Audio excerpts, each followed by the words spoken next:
wannan asirin da zan baka ba gwadawa za ka yi ba, ko mace ko namiji ko krista ko musulmi, matukar ka ji hankalinka ya kwanta ka ɗauka ka aikata, kyauta na baka, sadaka fi sabilillahi. Bani da wani ka'ida. In Allah ya yarda idan ka ɗauki wannan abun da na faɗa maka ka aikata shi, za ka san cewa na baka asiri na kun fayakun, na baka asiri na duka ɗauka. Wannan ita ce sabara. Na yi bidiyo, wasu sun ce ba san ma me sabara ba, ba san me 'ya'yan sabara ba. Shi yasa na zo gindin bishiyan in muku bidiyo ku gani. Wannan shine 'ya'yan sabara. Wannan Allah ya mata wani baiwa.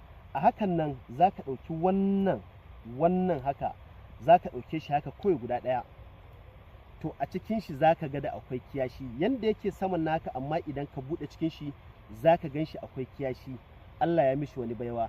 Idan dai wannan abun haka ka saka shi a cikin aljihunka, babana, duk fitinan da ake yi a gaba ka zo ka riske ta, insha Allahu ta'ala za ka fita, ko kuma sai an gama ka zo ka wuce, ko kuma sai ka wuce a yi wannan fitina.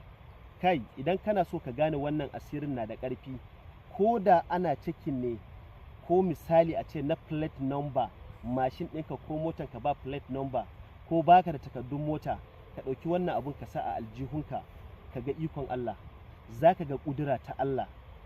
Insha Allahu babu wani mahaluki ɗan adam wanda zai iya buɗe baki ya tozarta ka ko ya ci mutuncinka, ko me ka ɗauko. Ni na bayar ne a matsayin taimako, sadaka fi sabilillahi, sakamakon cewa rigingimu da suke faruwa a Najeriya da fitintunu da yake faruwa, wannan ita ce hanyar da ni ma zan ba ma 'yan uwana gudumawa, musulmai da kirista.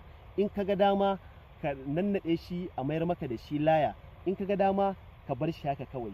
Wannan na baku ne a matsayin taimako, sadaka fi sabilillahi. Kashe kyamara.